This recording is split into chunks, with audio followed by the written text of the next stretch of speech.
Hello बच्चों। आज मैं आप लोगों को क्लास 9th का डीओई की तरफ से जो आपको एनुअल एग्जामिनेशन प्रैक्टिस पेपर मिला है ना, वो पेपर कराने वाली हूँ। पेपर हमने ऑलरेडी ये शुरू कर दिया है, 2-3 सेक्शन हमने इसके कर लिए हैं। तो अगर हम देखें तो आज हमारे को सेक्शन सी से स्टार्ट करना है, ठीक है। तो ए और बी सेक्शन जो है, सॉरी सेक्शन डी से स्टार्ट करना है। यहाँ पर सेक्शन सी लिखा हुआ है, इसको कट करके डी कर देते हैं। तो जो ए बी और सी सेक्शन है, 3 सेक्शन हम कर चुके हैं, ठीक है। चैनल पे अपलोड है, प्लेलिस्ट बनी है, आप वहाँ से कर लीजिएगा। चलिए हम करते हैं सेक्शन डी स्टार्ट। तो क्वेश्चन नंबर 32 आपके पास यहाँ पर क्या है, आपसे क्या कह रहे हैं।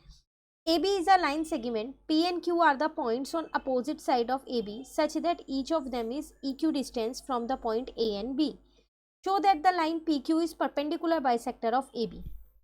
कह रहे हैं ए बी एक लाइन सेगमेंट है और पी और क्यू जो है वो क्या है, अपोज, वो दो पॉइंट्स हैं पी और क्यू जो ए बी के अपोजिट साइड पे हैं। इस तरीके से है कि वो इक्यू डिस्टेंस है ए और बी से, मतलब ए से भी सेम दूरी पे और बी से भी सेम दूरी पे है, ठीक है। कह रहे शो दैट, अब आपको शो क्या करना है, जो वो पी क्यू वाली लाइन बननी है ना, वो परपेंडिकुलर बाइसेक्टर है उस ए बी की, मतलब वहाँ पर वो 90 डिग्री का एंगल भी बना रही है और साथ में वो उसे इक्वल भी कर रही हो, ठीक है। क्वेश्चन क्लियर हो गया। देखो करेंगे कैसे।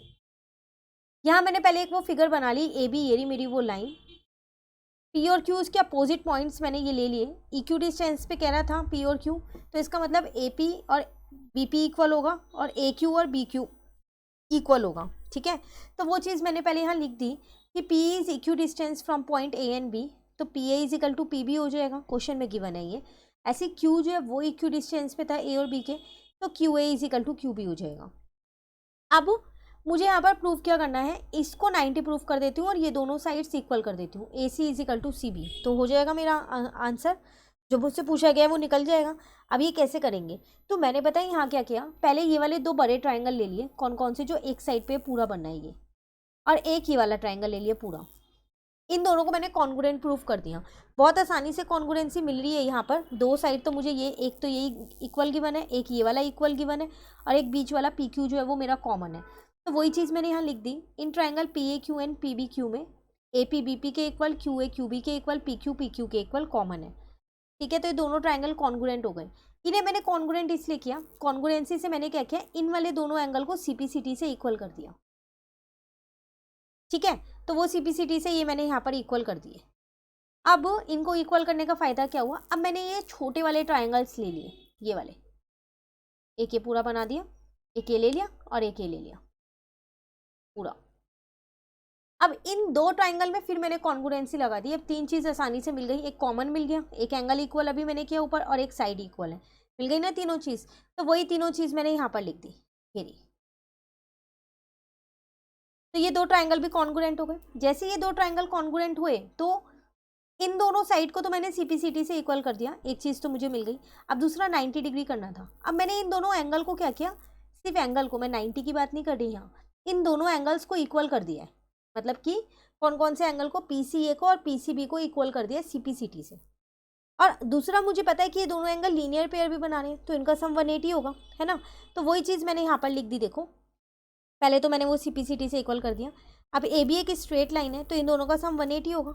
अब ये दोनों एंगल तो इक्वल है ना, तो मैंने दोनों में एसीपी लिख दिया है।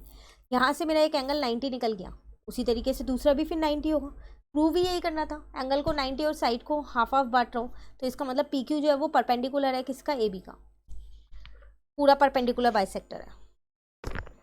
क्लियर है। तो ये कौन सा क्वेश्चन किया है हमने यहाँ पर, क्वेश्चन नंबर 32। लेकिन अगर आपको ये वाला क्वेश्चन नहीं आता है तो आपको एक और क्वेश्चन दिया है, आप उसको कर सकते हैं। अब वो क्वेश्चन है क्या आपके पास, कह रहा है P is a point equidistant from two lines L and M intersecting at point A, so that the line A P bisect the angle between them. कह रहा है कि जो पी है वो एक पॉइंट है जो इक्यू डिस्टेंस पे है दो लाइन के, एल और एम के, ठीक है। अब वो इंटरसेक्ट कहाँ हो रही है, दोनों लाइन ए पॉइंट पे। मुझे क्या शो करना है कि जो ए पी बनेगा ना वो एंगल बाइसेक्टर है, मतलब वो जो एंगल बना रहा होगा उसको बाइसेक्ट कर रहा है। पहले फिगर इसकी हमें खुद बनानी पड़ेगी। तो देखो फिगर मैंने यहाँ पर ड्रॉ कर रखी है, तो वो मैंने दो लाइन से ले ली, एक एल ले ली एक एम ले ली। इससे इक्यू डिस्टेंस पे था पी पॉइंट ये रहा, तो इसका मतलब आपके पास मैं ये कह सकती हूँ इन दोनों का डिस्टेंस इक्वल था, तो पी वी जो है वो मेरा किसके इक्वल है, पी सी के इक्वल है, क्वेश्चन में गिवन है। मुझे प्रूफ क्या करना है, मुझे प्रूफ करना है कि ये वाले दोनों एंगल्स इक्वल है, तभी तो ए वाला बाइसेक्टर होगा ना। ठीक है। तो अगर मैं इन दो ट्राइंगल्स को कॉन्ग्रुएंट कर दूं तो हो जाएगा। कॉन्ग्रुएंसी में देखूं तो एक तो इक्वल मिल रहा है मुझे, एक 90 डिग्री मिल रहा है और एक कॉमन मिल रहा है, तीनों चीज़ें ही तो मिल रही हैं। तो बस एक गिवन लिख दिया जो गिवन था, ठीक है। बाकी की दो चीज़ें भी हमने यहाँ लिख दी, 90 वाला हमारे को पता था एक यहाँ पर और एक हमारे को कॉमन पता है। तो जैसे ही ये दोनों ट्राइंगल कॉन्ग्रुएंट प्रूव हुए CPCT से मैंने इन दोनों एंगल्स को इक्वल कर दिया। तो ये ऊपर वाले के कंपैरिजन में देखें तो ये क्वेश्चन ज़्यादा आसान था।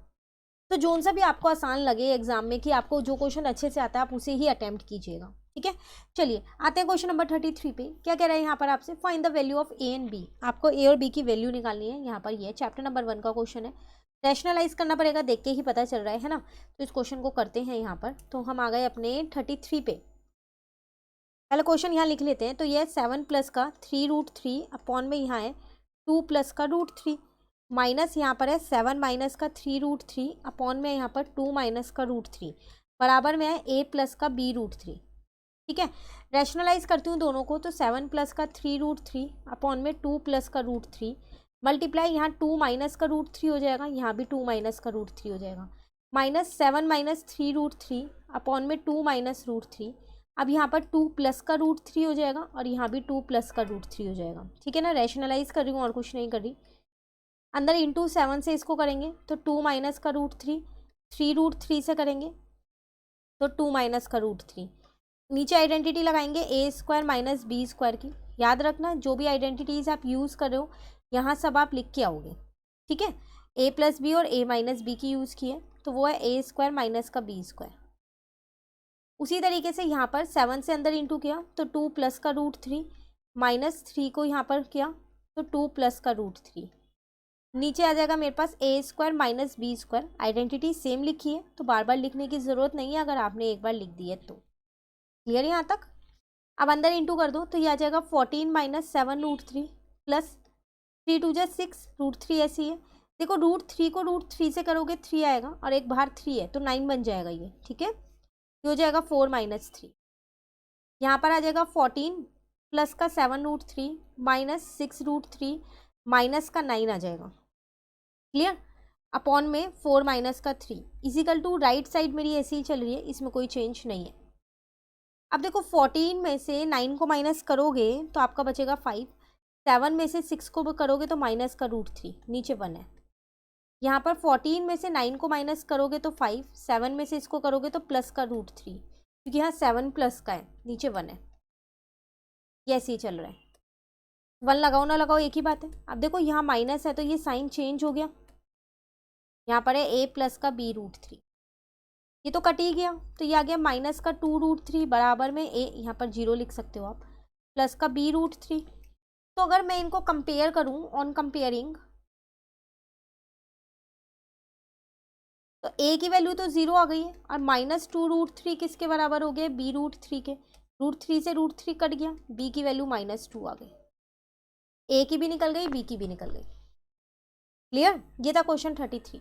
आज 2 ही क्वेश्चन करेंगे इस सेक्शन के। नेक्स्ट क्लास में बाकी के 2 क्वेश्चंस और करा दूंगी, देन हमारा ये सेक्शन भी कंप्लीट, फिर एक ही सेक्शन रह जाएगा। इसमें कहीं पर भी दिक्कत आपको लगती है तो कमेंट करके ज़रूर पूछिएगा और अगर आपको ये वीडियो अच्छी लगी उसको लाइक ज़रूर कीजिएगा और मेरे चैनल को सब्सक्राइब कीजिएगा। Thank you.